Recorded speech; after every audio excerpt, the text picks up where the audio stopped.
there, and it's surrounded in sort of commercialization and lots of money, and you know, at least what would it take to push it again to the side? You know, where are the leaders going to come from?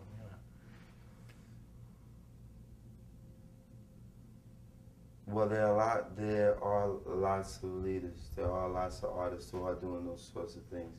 But when they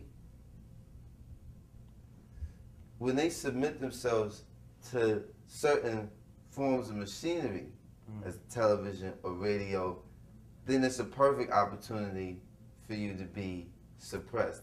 And what happened, I think, is that we started to accept mainstream notions of success. Being on a top Billboard artist was not even in anyone's field of vision. It was just about being able to make music that was relevant to your center. Then your center started being relevant to the center, the mainstream center. And as a result, people started modifying themselves and, you know, changing appearances to appeal to the old center sensibility. Yeah. And now, if you weren't on the top 10 and Billboard, and this came from inside the culture, we adopted this. Yeah. If you weren't that type of artist, you weren't relevant. If you couldn't have that sort of mainstream appeal, you didn't matter. And it almost it had to be that you were lobbying or campaigning for the widest audience possible, which is harmful because it turns it into like a tournament type of atmosphere where you're competing against not only your own contemporaries but other genres, and it's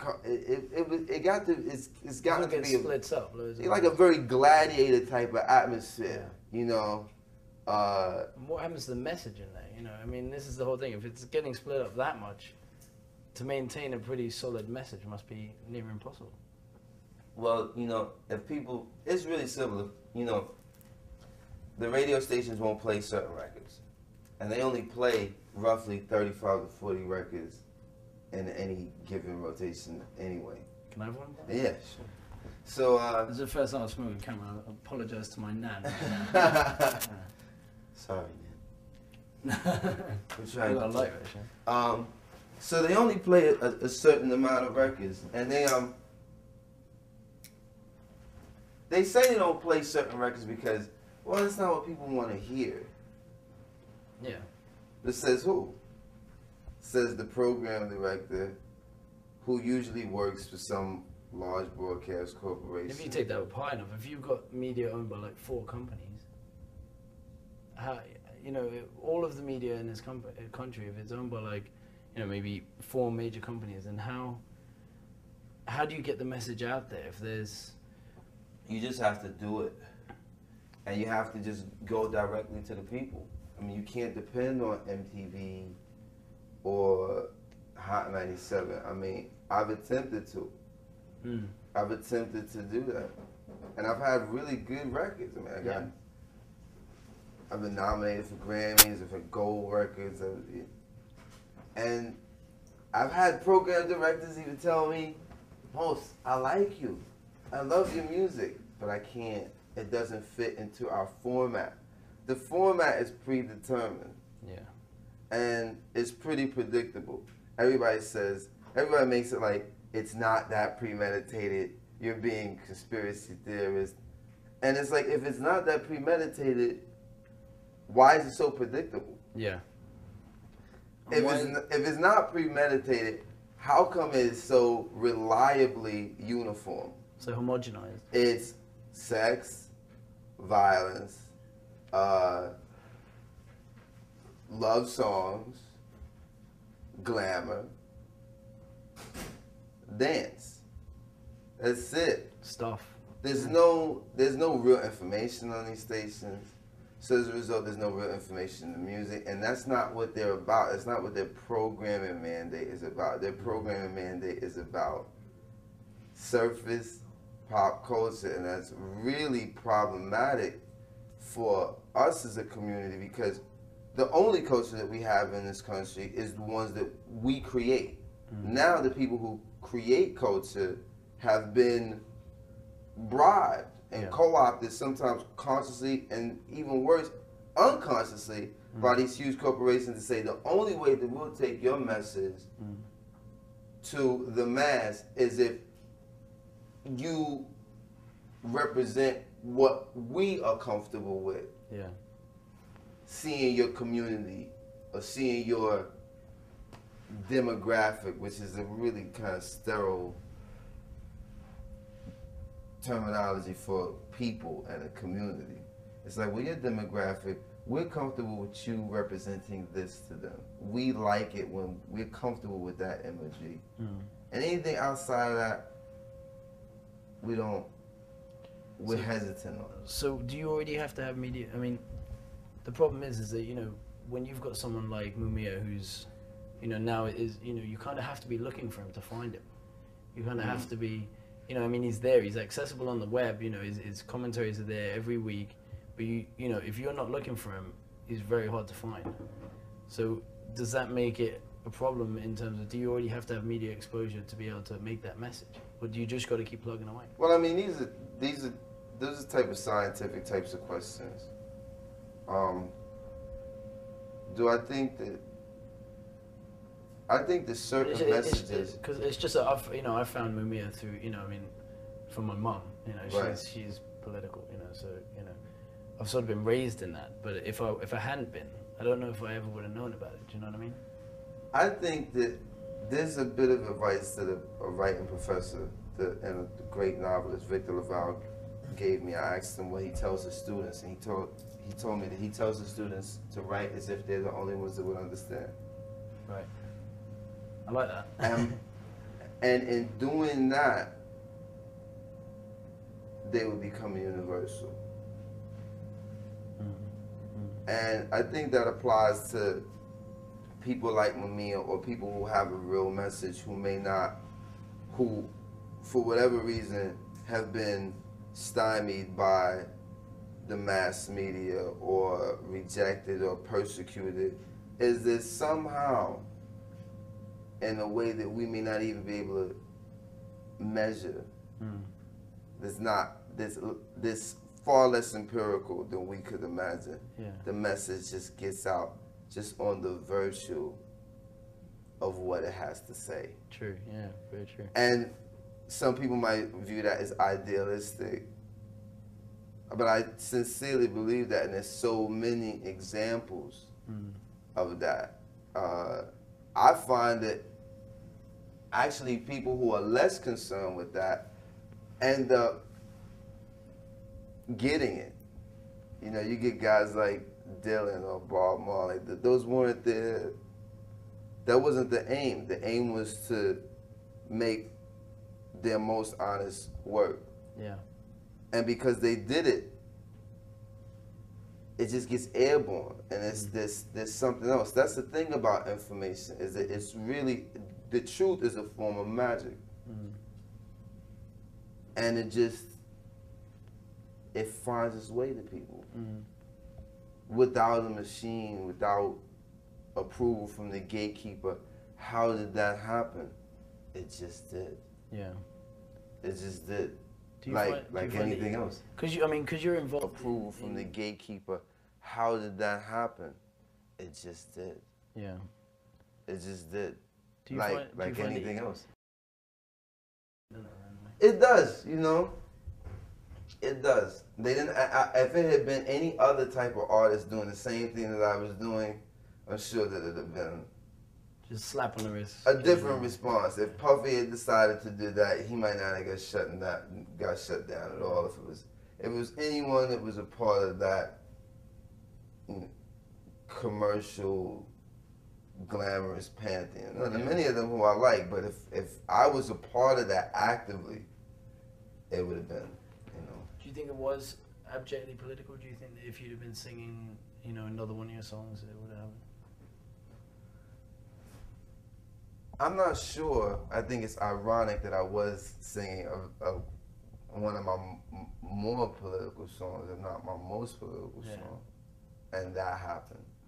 Had it been something different at a pop experience, we had dancers or something, I think that they would have just, and they may have shut it down, but they may have enjoyed the spectacle a little more. There was something in the energy of the song that instinctively fostered a response. Which I was really, really fascinated by that. I was like, these, you know, a lot of those people out there, they're not even that politically aware to say, oh, this is a political threat, or this is critical of the state, or critical of state policy. It's just that somewhere in them, the superiors, the guys with the white shirts on, knew that that's not proper. And furthermore, there's another irony is that there's a heightened police presence around that award ceremony because there's a large black nominee base. And that a lot of it comes from hip hop. So the police presence has been amped up because there may be some incident of violence. So the atmosphere has already been cultivated months before the award show even arrives. We're gonna have increased police presence. Gonna make it tense. We got because, and that type of posture often brings something that might never have happened to the fore. So it was just really, really, really interesting. And I mean, I'm not gonna lie, you know, it's not bad to have that. Not that I did it for that, but I certainly don't mind, you know, being arrested for. Well, it gets it out in a way, you know. Yeah. We're sitting there talking about it. Yeah, you know, and people they don't forget about those people who have been forgotten enough already. So do you feel? I mean, I don't know. I mean, in your line of work, do you think there is a lot of pressure to sort of self-censor? Cult of personality. Sure. And they say if we can control these if we can pick the personalities that people will respond to, or we can cultivate these personalities, then we can stay in control of the machine. It went from them being able to successfully do that to somewhere along that line, artists or talented people and the machinery saying, we don't even have to cultivate personalities anymore. We can cultivate personas. So it went from culture to the cult of personality to the cult of persona. To get people to believe that so-and-so is this. To get spokespeople or representatives for a lifestyle or an idea that they may not even subscribe to themselves. They can sell it though. They can make it appealing to a mass of people. And there are great rewards for agreeing to do that. You know, it's gone from being, this is my art that reflects, this is my work that reflects my history, my personal life, my struggles, my ambitions, my dreams, to this is my persona as it is attached to a product or a lifestyle or something that you can buy. Too intertwined, many of them. And there Loads of products. There are lots of, they reward you for it. If you just say, it has nothing to do with me, I'm just a model. It's like I Cribs. put on the clothes, I stand in the pose, they pay me a check. So what effect does that have on the community? Oh my God, it's if there's no voice of dissent, if there's no imagination, not even, let's just leave dissent alone. If there's no earnestness, if there's no truth in what artists and talented people do, if it's all about the gesture, then it's telling people there's no room for your imagination. There's no use being imaginative. Follow the rules. And what about the individual in terms of the collective? It's not about that. It's about conforming And if you see someone who is a creative person doing that, then what energy might you have to criticize your local government, or your state government, or to just have any sort of opinion about what's going on around you in the world, to say, to use your common sense to say, well, that may be a prevalent practice, but that doesn't mean that it's useful or necessary. If you see people who are supposed to be imaginative people, creative people, not being that, I think that the long-term effect is that the masses in general just find themselves being less creative, less imaginative, and creativity and imagination are integral in creating change in the world. I mean, you know, you need that spark. If he could do that, then I could do. So back to the rest. Do you think MTV and hip hop are kind of cut the deal there? Because you were wondering about that, maybe. I mean, has it got to the stage where actually? Yeah, I mean, is it organized? The corporations have successfully bribed many charismatic personalities and figures with money and flattery. And a lot of times it's not even with money. What they're really bribing them with is a perception of social access. You are invited into an exclusive club. You get to sit in the velveteen chair. And for some people, that's a very intoxicating proposal, because especially if you come from an ignored or marginalized part of the world, and now somebody's treating you like this rare and precious thing. Now the fine print of that is like, it's better to be, and this is a quote from an article about Yasiin Bey that I read, it is better to be treated like a rare and precious thing as opposed to a horrible, ugly one. But it's still to be treated like a thing. There's no real human temperature in that. It's, oh, you were so exotic, but you're a caricature. You're a beautiful caricature, but you're not a human. You're commodified. Yeah, you're not a human being. And it's just that kind of, hip-hop will find its center again. At the moment, a lot of its biggest names and most charismatic personalities are dizzy and disoriented off of success and what they perceive to be mainstream approval and acceptance. Which, the irony is that the culture came into prominence without any of that. Almost came anti that. Rejecting that. Like, we don't care what you think, it doesn't matter.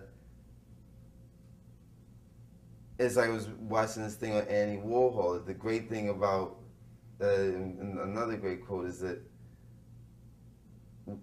he said that Andy realized that you couldn't lead people from the front, that you had to go to the edge and say, this is the center. And that people will find their way to the new center. And that's what hip hop said. It's like, even past that, it was like, this is the edge and this is the center for us. And we don't care about the center. This is our center. And then people started gravitating toward that center.